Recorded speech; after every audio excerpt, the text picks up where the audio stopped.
Okay.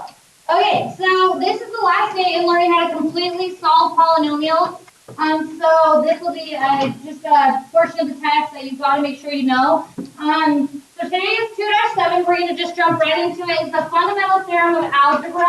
Luckily, this theorem we already know. It's not even really a hard theorem because it's actually the easiest theorem that was ever invented. So this is the fundamental theorem of algebra, and we already know it. The highest degree is the number of solutions you will have. Don't we already know that? Yes. The highest degree is the number of solutions we will have. So in this polynomial, we would have 5 solutions. Does everybody understand? That is literally the easiest theorem, right? So is that all one piece of that? Yep, but understand, you do need to understand this. If I say to you, how many complex solutions do you have? This is what a complex solution is. Complex solutions are any solutions, imaginary, irrational, or rational. So any type of solution is called a complex solution. Does everybody understand? So let's do number 1 and 2. Here we go. Number 1, it says find the number of complex roots each equation will have. The fundamental theorem of algebra says the number of complex roots will be the highest degree. This one's in standard form. So my highest degree is 8. You're correct. So the number of solutions, if we did solve this, would be 8. Does everybody understand? Okay, so do 1 through 6. I'm going to say it one more time. The fundamental theorem of algebra, and I might ask that. Well, that'd be a dumb one to miss. Then the fundamental theorem of algebra says the highest degree is the number of solutions you should have. So it says, on the next part, without using a calculator, find all of the complex roots. So today what we're going to do is we're just going to use the most appropriate method to solve, to find the roots. So we know a lot of different methods. So number 8, the first thing I'm going to say is, well, I know that the fundamental theorem of algebra says I'm going to have 3 solutions, correct? Yeah. So now I need to go through and find those 3 solutions, just using one of the methods we know how to solve. So looking at this, doesn't it have 4 terms? Yes. Okay, let's see, anytime we have 4 terms, let's try factoring by grouping, right? So let's do that. We group the first 2 terms, we group the second 2 terms, then factor out the greatest thing in common here, which is x squared. Does everybody feel good? Then we'll divide by x squared to each term, so then left would be x minus 2. Over here, the greatest thing in common is positive 4, so then left would be divide by 4, left would be x minus 2. Oh my heck, this one did factor by grouping because our safe haven's the same. That's a good thing. So now we'll factor out x minus 2, right? And then left would be x squared plus 4. Now remember, the whole goal of this entire unit was to get it down to linear and quadratic factors, because now we can solve. Set x minus 2 equal to 0, set x squared plus 4 equal to 0, and solve each. We would add 2 to get x alone. X is equal to positive 2 is one of our solutions. Over here, it doesn't factor, so we are going to not do quadratic formula because we're missing bx. Subtract 4. So we have x squared is equal to negative 4. We would then square root both sides of the equation. So we get x is equal to plus and minus 2i, correct? Now we have to use the fundamental theorem of algebra here to check our answers. We know there should be 3 solutions. Have we listed all 3? We have. So we solved. We found all the complex roots using the most appropriate method. We could have done p over q. Wouldn't that be way harder than this? Yeah, right? We would not want to do p over q. Does everybody understand? Okay, definitely not. Let's look at number 9. So now number 9, it says without using a calculator, find all the complex roots. So in number 9, notice it's cubic. The fundamental theorem of algebra says we should have 3 solutions. Now looking at this, there's no greatest common factor, correct? Yes. That's actually a great thought. A times c and adds up to b is a quadratic method though. This is cubic, correct? So that would actually not work for this because it's not quadratic. Now it's not quadratic in form, so we would have to use p over q. That's our last resort. Does everybody see how in this one there's no other way? So let's go ahead and do that. This is my q, this is my p. So what you do is list out factors of p, plus or minus 1, factors of 12 is what we're listing out. Plus or minus 2, plus or minus 3, plus or minus 4, plus or minus 6, plus or minus 12. Then listing out factors of q, plus or minus 1. So then all possible p over q's is what we're going to use to try to solve this. All p's divided by q's. Luckily q is 1, right? So it's just going to be, these are our possible, I'm not going to rewrite it. Is anybody going to be mad if we just know that these are them divided by 1? I'm just going to go like this, and then go P divided by Q. Is everybody okay with that? Now, that's not our answer. I'm just circling those so we can stay focused here. Now, that's a lot of possible rational roots, correct? So I'm okay, since there's so many, for you to use your graphing calculator. Let's all pull it up. Type in this function and see where it might be crossing the x-axis at a whole number place. That's the one we're going to test first. So tell me where it looks like it might be crossing.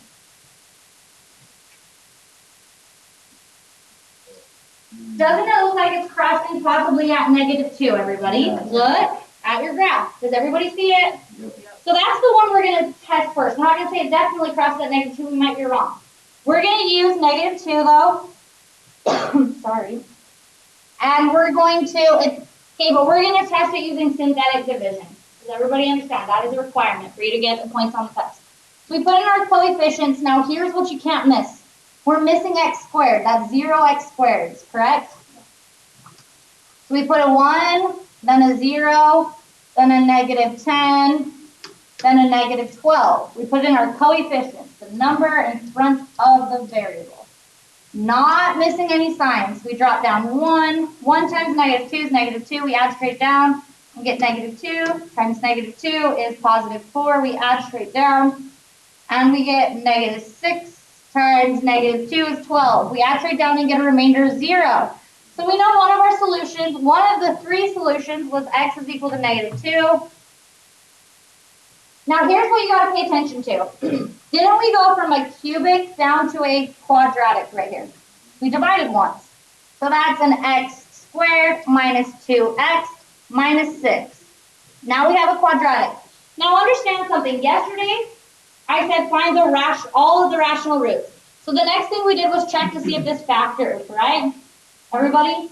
And if it didn't factor, then we said there are no more rational roots. Today I'm asking you to find all the roots. So if this doesn't factor, you've got to use quadratic formula and keep solving. Does everybody understand the difference between last time and this time? Okay, so let's go ahead and see if this factors, because I'd rather solve this one by factoring, if possible. Well, what multiplies to be -6 and adds up to be -2? 1 times 6 and 2 times 3, nothing.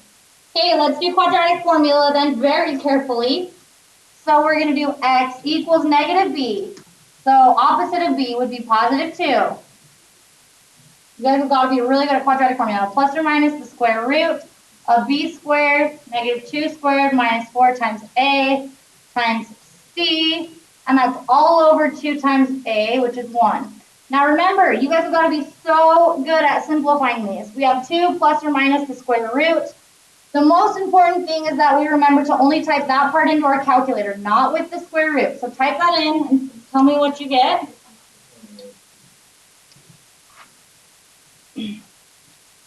What problem did I say this was? Okay, so did we get 28? Let's all practice typing it in until we can get it right. You've got to use parentheses. 28. Okay. You guys, if you get this far and then get it wrong because you can't type something into your calculator, that would be a shame. This is 28. You got to use parentheses. And that's all over 2. Now remember, isn't this the place where we go off to the side and simplify the square root of 28? So we will do 7 times 4, 2 times 2. So we'll pull out a 2, left is a 7. So this became 2 square roots of 7. So we have x is equal to 2 plus or minus 2 square roots of 7 all over 2. Is anyone lost yet? Now all 3 things divide by 2, right?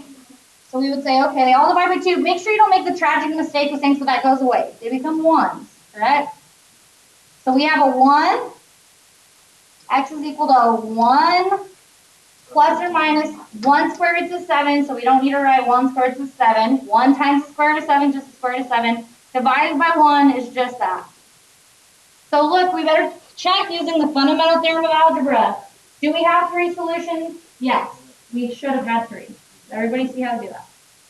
Okay. Okay, I'm going to just do one more with you for a very specific reason, and then I'm going to let you just start practicing. Okay, last one. Okay, last one, number 14. Now notice something, this one's gonna be one more step and you haven't seen this before, so make sure you pay attention. And the one time to pay attention, this would be the time. So it says, find all the complex roots. So the fundamental theorem of algebra says we should have 5 solutions. Now looking at it, we do not know how to solve this because there's not 1, 2, 3, 4, there's 5 terms here. Does everybody see that? Yeah. So the only way we know how to solve this is P over Q. So here's Q, here's P. Oh, this is not a bad one because P is pretty small. Let's list out possible P's, factors of 4, plus or minus 1, plus or minus 2, and plus or minus 4. Q is plus and minus 1. So once again, P divided by Q would just be these values, right? Because anything divided by 1 is just itself. So these are the possible rational roots. So let's use our calculator to see where we think it's crossing the x-axis. Now we're going to need 2 different spots where it might be crossing on this one because it's degree 5. So just give me one place that looks like it's crossing.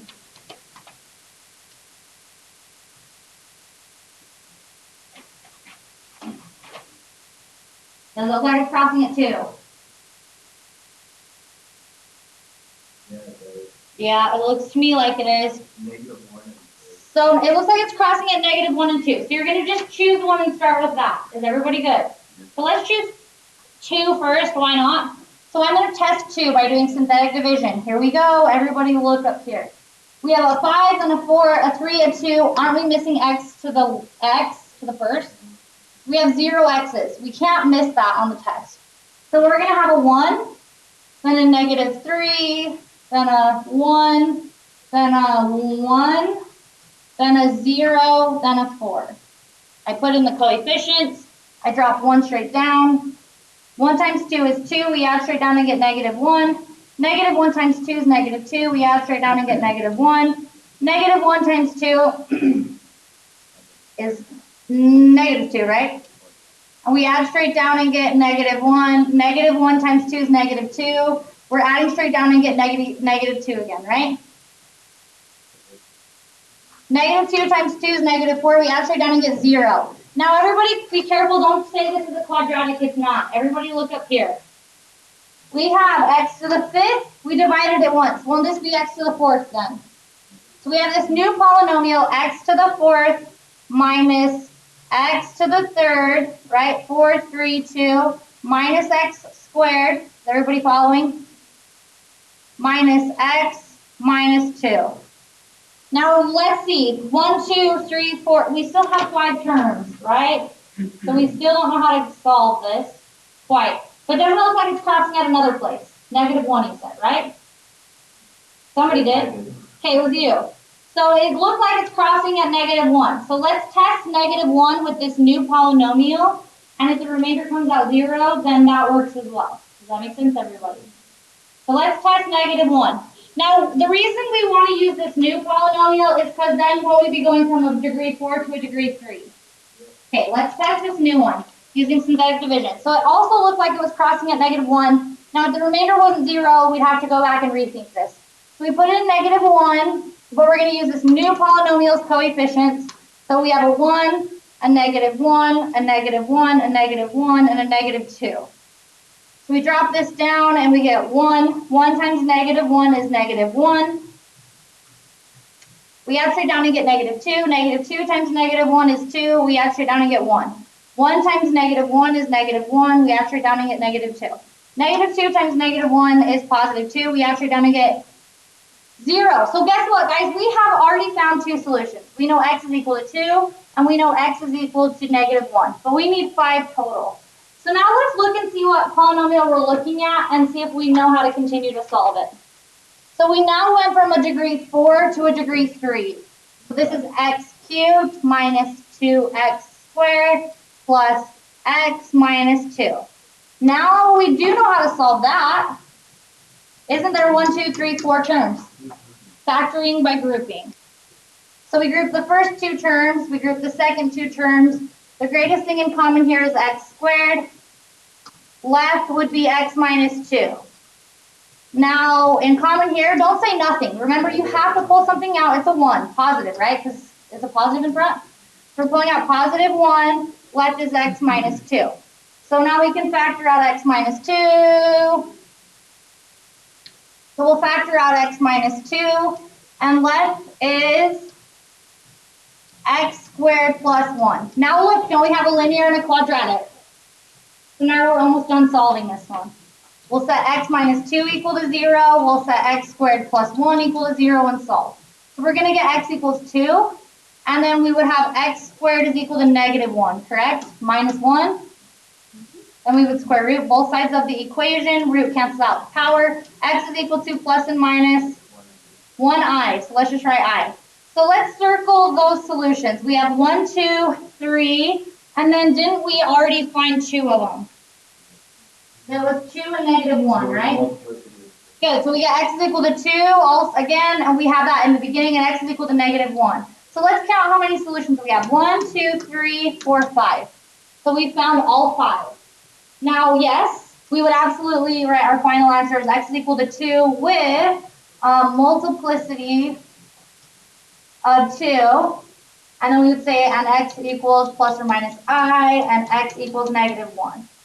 Okay, so do you see how we have to do synthetic division twice to get it down to be linear and quadratic, everybody? Okay. So sometimes you'll have to do that, and it just do that only if it takes that. Do you need to do that? Okay, so you can do synthetic division twice to get it down smaller and smaller, as long as they're both roots and remainders of 0. So that's just the one difference that we've seen today. So go ahead and start doing problems 7 through 18. Ready, set, go. Okay, here we go. So let's do this one because it says find all the zeros. So this is really good practice for the test because you're going to use the most appropriate method. You look so suspicious. Take it out of your ear. No. She's just really scared. Okay. Okay, focus on math and you'll be blessed, or whatever you want to call it, okay? All right, so we would solve this one by using the easiest method. Now, if there's 4 terms, so like I had someone ask me, well, how am I going to know how to solve? So once again, you should say to yourself, there's 4 terms. I'm going to try factoring by grouping. So finding the zeros means solve it. So we would factor out a 2x, correct? 2x squared, actually. Divide by 2x squared, divide by 2x squared. Left would be x minus 4. Right here in common, greatest thing in common would be 18. So we'd pull out positive 18, and left would be x minus 4. Now we know because it does factor by grouping that because of our safe haven, it does factor by grouping. So let's say we got here on the test and the safe haven wasn't the same. You say, dang it, I have to do p over q. Does that make sense, everybody? Okay. So we factor out x minus 4, and left is 2x squared plus 18. And now we've got it down to linear and quadratic. So we have x minus 4 equals 0, and we have 2x squared plus 18 equals 0. Just set them equal to 0 and solve so that you don't mess up and miss something when you could have got it 100% correct. So we get x equals positive 4. Do the algebra here instead of trying to do it in your head. We would subtract 18, so that's negative 18. We would then divide by 2. So we have x squared is equal to negative 9, correct? Square root both sides of the equation. So we get x is equal to what? Plus or minus 3i. Now you better use the fundamental theorem of algebra to make sure you're not missing something. 1, 2, 3. There are 3 solutions. We've got them all. Okay, awesome. So let's do number 20. It says find all the zeros. So this one's not factoring by grouping. This one's not p over q. Do you see there's no constant? Yeah. You can't even do p over q for this one. What we would do is factor out the greatest common factor, right? Isn't that always what we do first? Yes. So we'll pull out a 5x, and then left inside our parentheses will be x squared minus 1. Now look, we have got it down to linear and quadratic. So we'll set each of those equal to 0. So set 5x equal to 0, set x squared minus 1 equal to 0, and we'll solve. Divide by 5. 0 divided by 5 is 0. X equals 0 is a solution. We'd add 1. So we have x squared is equal to 1. We would square root it, correct? Don't forget, what is the square root of 1? 1. What did we forget? So we have plus and minus 1, and that's positive 1, negative 1, and 0. The Fundamental theorem of algebra says that it's 3. Yep, so we checked this one. Okay, any questions? No. Number 22, how do we find the zeros here? What method? We could do P over Q, but that would be the hardest way. What did you say? Yes, U substitution, guys. 4 squared constant. U substitution. Way to remember that. So we have x squared is equal to u. So this means we really have 9u squared plus 5u minus 4. So now we'll solve by factoring what multiplies to be a times c, what multiplies to be negative 36, and adds up to be 5. That's 9 times 4. Negative 4, positive 9, correct? Yeah. Now we would make sure to not quick factor it, because look, our leading term has a 9, not a 1. So we drop down 9u squared. Let's insert this in. So plus 9u minus 4u. We drop down negative 4. Now we're factoring by grouping. The greatest thing in common here is 9u. So left is u plus 1. The greatest thing in common here is negative 4. Left is u plus 1. So we'll factor out u plus 1. Left is 9u minus 4. Now we'll solve.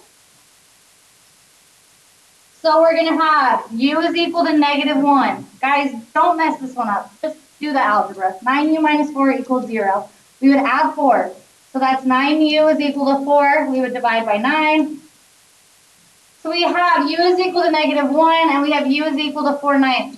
Now we have to know that x squared was u, so x squared is equal to negative 1, and x squared is equal to 4/9, right? Now we'll square root both sides of the equation. We get root cancels out, power x is equal to plus and minus I. And then we'll square root both of these. Remember, with a fraction, if it doesn't simplify, you split it up. So we're going to have x is equal to plus and minus. What's the square root of 4?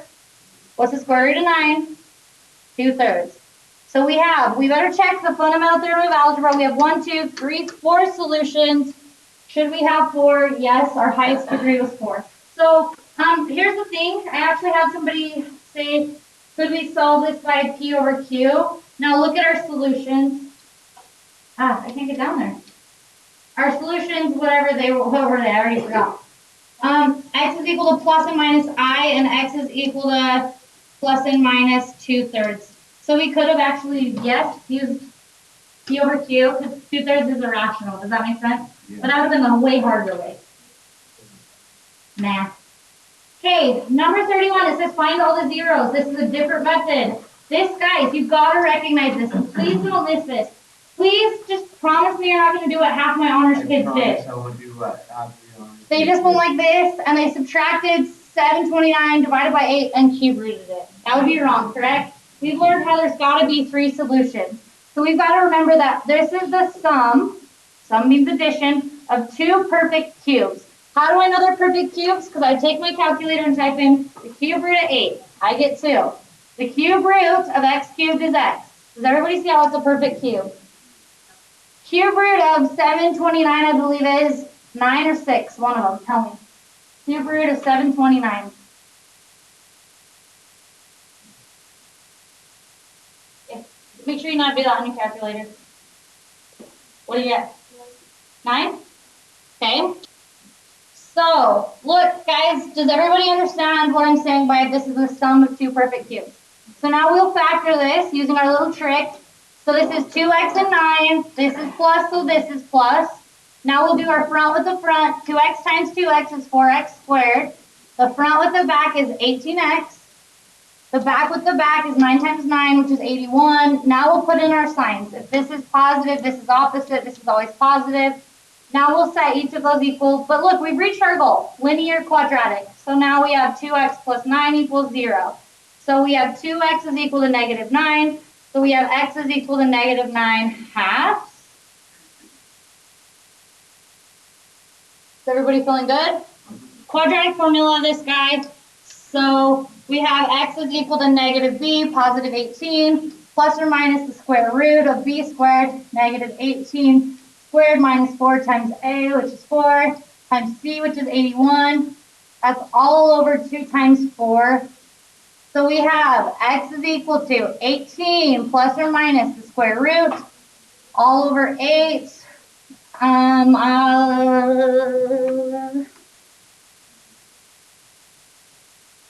Should get underneath the root negative 972. Did you all get that? Typing it in? You can't get scared away by something like this. Now you'd say, okay, I can do this.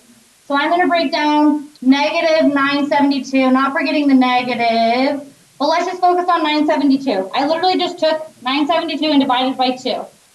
So 2 times 486. Then I took 486 and divided by 2.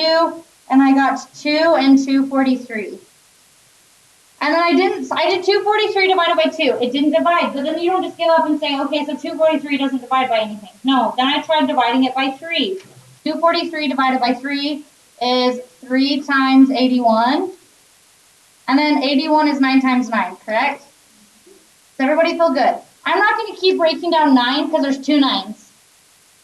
So we'll pull out a 2. We'll pull out a 9. We'll pull out an I, correct? 18 I square roots of 3. So we have x is equal to 18 plus or minus 18 I square roots of 3 all over 8. Then we would say, do all of these divide by something? They all divide by 2. So that's x is equal to 9 plus or minus 9i square roots of 3 all over 4. Now we better check how many solutions, 1, 2, 3, and that's good because the fundamental theorem of algebra says we better have 3. Does everybody understand? Okay, finish the worksheet.